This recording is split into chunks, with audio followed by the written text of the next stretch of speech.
Hello, today I will show you this car alarm system.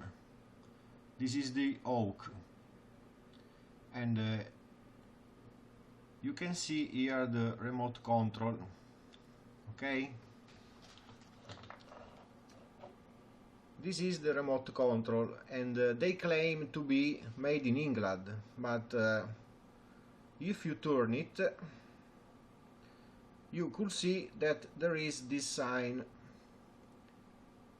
This sign is not exactly made in England. If you look at Google,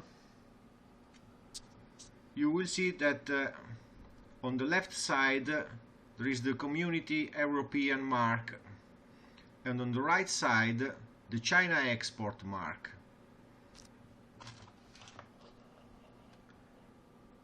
This is China export, not made in the economic European.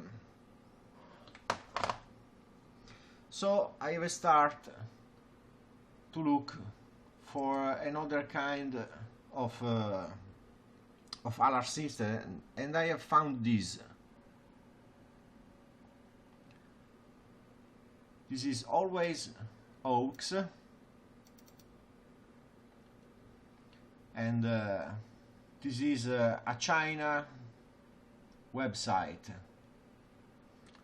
and it looks pretty the same.